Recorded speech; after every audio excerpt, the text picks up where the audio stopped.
Report story. Mr. Uraraka stared down Izuku. Izuku grew serious. This wasn't like before. This was genuine. Izuku looked at Ochako's mother, who also had a serious expression. Izuku could feel the pressure already. Look, Mr. Uraraka started. You want to be a hero, yes. Izuku gave a quizzing look, but answered immediately. Yes, sir, I do. Mr. Uraraka stared at Izuku before taking a deep breath. He walked out the kitchen, returning a few seconds later with two chairs, one in each hand. He put a seat down for Izuku and one for himself, a bit apart face to face from each other. He sat, and beckoned for Izuku to sit with him. Midoriya.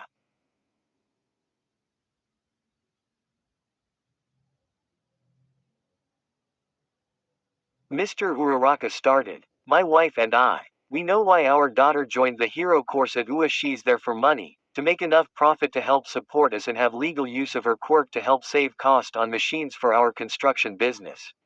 While I know that's ultimately her goal, I also know how much she cares and wants to help people. She will help whoever she can. And I love her for that. But, she will still make sure she is okay at the end of the day. Mr. Uraraka turned towards his wife, who was standing behind the chair he sat in. What kind of hero do you want to be, Midoriya? She asked, her voice slightly deep. One that can save everyone, no matter the cost. Izuku said firmly. However, the frowns on the Uraraka's faces had only grown more prevalent. Izuku looked at both of them confused.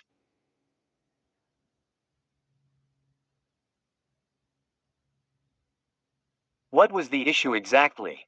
Mr. Uraraka clasped his hands together. Midoriya, that is an issue we have. Mr. Uraraka said, Son, we've seen how you fight. And you're getting amazingly strong. The way you were zipping around fighting the gas guy and that blue fire guy. It was incredible. It reminded us of All Might. Mr. Uraraka paused for a second. Midoriya looked down at his knees. They thought of All Might when they saw the fight. But, it wasn't him that was fighting. However, from what we have gathered, you are willing to sacrifice anything to save a life. Meaning you are also willing to sacrifice yourself. Or put yourself in multiple situations you may not come back from.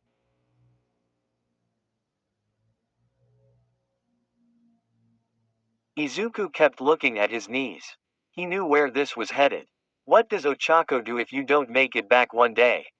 What happens if you damage your body to the point you can't move? What happens if you two are on patrol together and something goes wrong? Do you save her or the civilian? Mr. Uraraka's eyes squinted. How can you 100% confirm to us that you can keep my daughter safe, happy, and not get yourself killed or put your family in danger? It felt as though 10 kilograms had appeared in Izuku's chest. Her father was right. Izuku had thought of this on his own time, but could never bring himself to give an answer.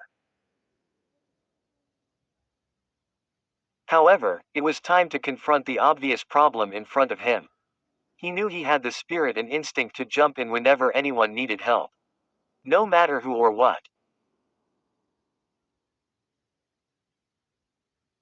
He would save them. He failed once to save Eri.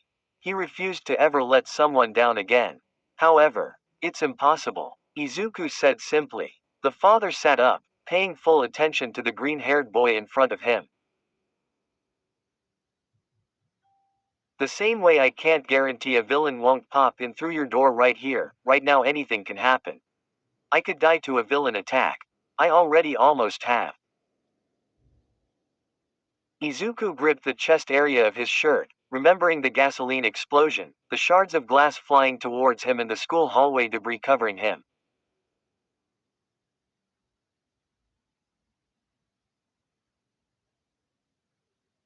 But, that doesn't mean I won't give it my absolute all. I can't guarantee I'm going to make it back from every mission in the future.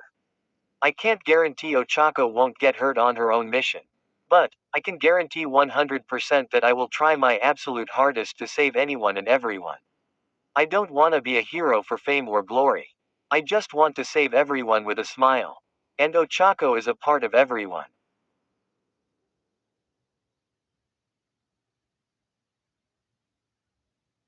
Izuku stood and stared at Ochako's parents with a great intensity. You asked me what would I do if I don't make it back one day. I can't do anything. I would have died. The only thing I can do is work my hardest to ensure that never happens. You asked what do I do if I can't move any more from my injuries. I train to do my best to ensure those injuries never happen. Izuku raised his fist to his chest, looking down at the black arm brace he was wearing. You asked if I was on patrol with Ochaco, do I save her or a civilian? Izuku looked dead into Mr. Uraraka's amber eyes. There is no choice to be made. I save both of them. Mr. Uraraka and Izuku stared at each other. The amber eyes pierced Izuku's unwavering green ones. Both the Urarakas smiled. That's one hell of an answer, Midoriya. Mr. Uraraka smiled. One hell of an answer. You are correct, Midoriya. You can't ever guarantee anything 100%.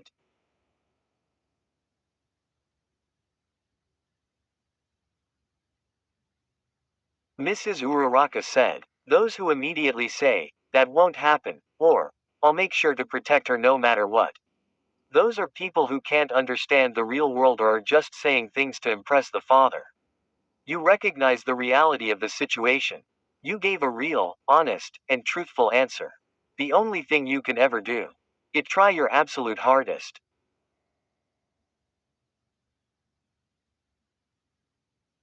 Mr. Uraraka smiled. Sorry for throwing that onto you so early, dear.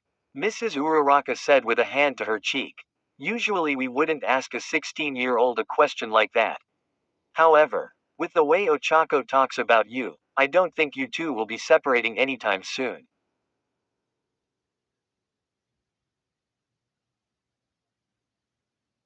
You passed, kid, with surprisingly flying colors, Mr. Uraraka said, scratching the back of his head. Took me a few tries. My father asked Ochata here similar questions, Mrs. Uraraka said, walking towards her husband and putting a hand on his chest.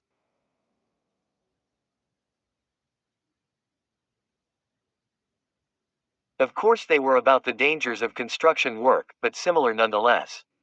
He was one of the ones that gave that 100% answers.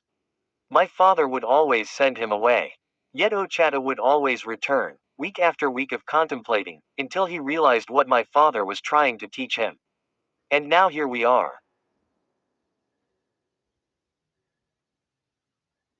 He taught me a lot of great lessons, your father did. Was really harsh on me though. Mr. Uraraka said with a hearty laugh. Well, son, I think a certain someone is waiting for you to unpack. If she took anything from her mother, it was that random temper of hers.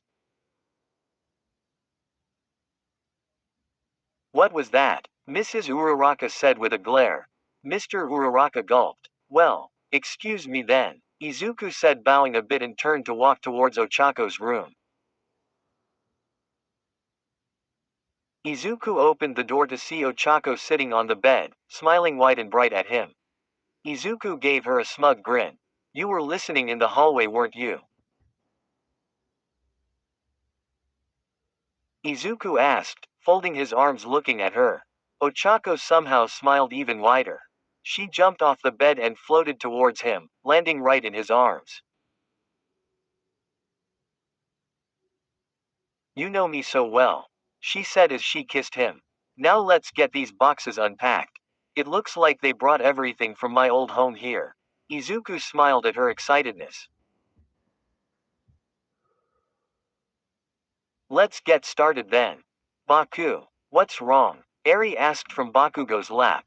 Bakugo had been reading his manga on the couch in the living room as Eri peacefully watched TV. However, something had caught Bakugo's attention from outside the window.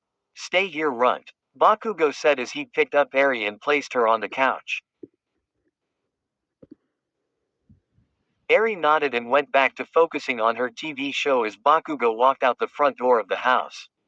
He observed the forest area, scanning for any signs of movement. He knew Hime's powers couldn't reach well enough up here to cause any illusion. However, Bakugo swore he saw it movement. A shadowy figure from the window.